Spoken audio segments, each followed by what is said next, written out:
안녕하세요. 2월 14일 토요일 말씀 나름 영상입니다. 오늘 함께 나눌 말씀은 사무엘하 20장 10절 상반절 말씀입니다. 아마사가 요압의 손에 있는 칼은 주의하지 아니한지라.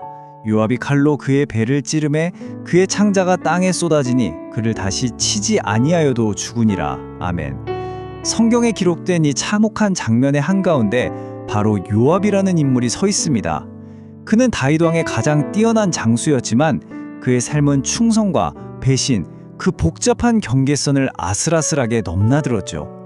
오늘 우리는 이 사건을 통해 그의 선택이 과연 어디를 향하고 있었는지 깊이 들여다보려고 합니다. 자, 요압은요, 겉으로만 보면 다윗 왕의 가장 충성스러운 부하처럼 보입니다. 수많은 전투에서 다윗을 위해 싸웠으니까요. 하지만 그의 행적을 자세히 살펴보면 이게 참 이상하게도 왕의 뜻과는 정면으로 어긋나는 행동들이 눈에 띄기 시작합니다. 과연 그의 충성이 진심이었을지, 아니면 그 충성이라는 이름 뒤에 교묘하게 숨겨진 이기심이 있었는지, 그의 진짜 동기를 한번 파헤쳐 보겠습니다. 바로 이 점이 요압이라는 인물이 가진 아주 핵심적인 모순입니다.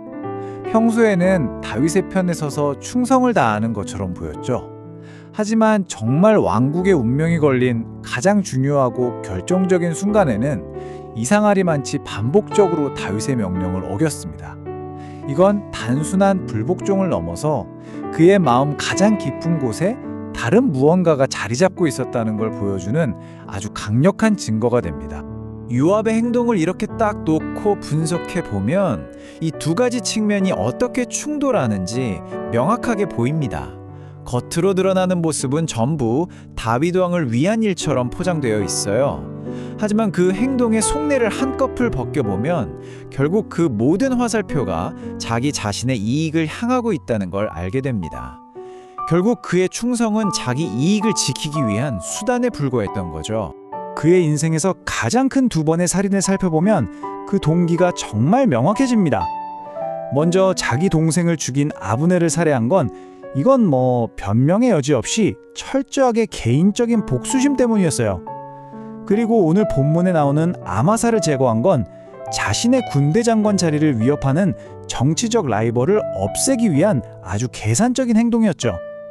이 모든 게 결국 의로움이나 왕을 위한 충성과는 거리가 먼 순전히 자기 자신만을 위한 선택이었습니다. 요압의 삶은 우리에게 아주 중요한 사실 하나를 똑똑히 보여줍니다. 한 사람이 의로움을 외면하고 계속해서 자기 유익의 길만을 고집할 때 그 끝이 어디로 향하게 되는지를 말이죠. 성경은 그 결과가 결코 좋게 끝날 수 없다고 이야기합니다. 자, 이제 그 자기 유익이라는 것이 가져오는 파괴적인 결과에 대해 좀 더 이야기해 보겠습니다. 이기심의 길을 걷는 사람은 결국 자기 자신에게 눈이 멀어버립니다. 오직 내 이익, 내 성공이라는 그 빛만 쫓아가다 보니까 주변 사람들의 눈물과 고통에는 점점 무감각해지는 거죠. 사실 이건 오늘날 우리 사회에서도 너무나 쉽게 발견할 수 있는 비극입니다. 자신의 이익을 위해서라면 다른 사람의 약점을 이용하고 공동체를 파괴하는 모습들, 바로 요압의 모습이 지금도 우리 주변에 있는 겁니다. 이 타락의 과정은 보통 이런 4단계를 거치게 됩니다. 모든 건 아주 사소해 보이는 자기 유익을 최우선으로 두는 선택에서부터 시작돼요. 이 선택이 반복되다 보면 다른 사람의 고통에 무감각해지는 인간성을 잃어버리는 단계로 넘어가고요.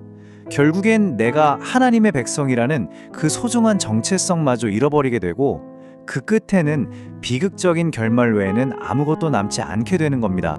요압의 마지막은 그가 살아온 화려한 인생과는 너무나 대조적으로 비참하고 암울했습니다. 세상적인 기준으로 보면 그는 가장 성공한 장군이었고 수많은 전투에서 승리를 거머쥔 영웅이었죠. 하지만 그를 가장 잘 알았던 다윗 왕이 남긴 마지막 유언은 그의 삶 전체를 꿰뚫는 평가였습니다.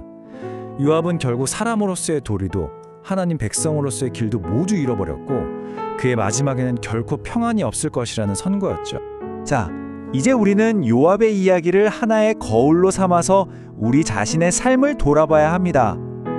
그의 이야기는 그냥 수천 년 전 과거의 기록으로 끝나는 게 아니라 오늘을 살아가는 우리 모두에게 어떤 길을 걸어야 할지에 대한 아주 강력한 교훈을 주기 때문입니다. 우리 삶에도 늘 요압처럼 두 갈래 길이 놓여 있습니다. 하나는 내 유익을 따르는 길, 다른 하나는 하나님의 말씀을 따르는 길이죠. 요압의 삶을 통해 우리는 어떤 길을 선택해야 할지 너무나 분명히 알 수 있습니다. 내 개인적인 이익을 앞세우기보다 하나님의 말씀을 따라가는 그 믿음이 저와 여러분 모두에게 함께 하기를 소망합니다. 그리고 삶의 그 어떤 순간에도 우리가 하나님의 백성이라는 이 정체성을 절대로 잃어버리지 않는 것이 중요합니다. 이 사실을 굳게 붙잡아야만 합니다. 진짜 평화는 세상적인 성공이나 권력에서 오는 게 아닙니다. 오직 하나님의 말씀의 인도하심 안에서 살아갈 때, 그때 비로소 발견할 수 있는 거죠. 말씀 안에서 참된 평안을 누리는 우리 모두의 삶이 되기를 축원합니다. 이제 오늘 나눈 말씀을 마음에 품고 다 함께 기도로 나아가겠습니다. 기도하겠습니다. 우리의 인도자 되시는 하나님, 불의함의 길에서 벗어나게 하시며 하나님과 함께 의의 길을 걷게 하여 주옵소서. 하나님을 사랑하고 이웃을 사랑하기를 포기하지 않게 하여 주옵소서. 그 무엇보다 주님의 말씀을 따라 살아가며 주님의 마음이 있는 곳에 우리의 발걸음이 향하게 하여 주옵소서. 주님 안에 거함으로 우리 삶의 모든 순간 속에서 주님의 평화가 우리 심령에 있게 하여 주옵소서. 우리를 구원의 길로 인도하시는 예수 그리스도의 이름으로 기도드립니다. 아멘.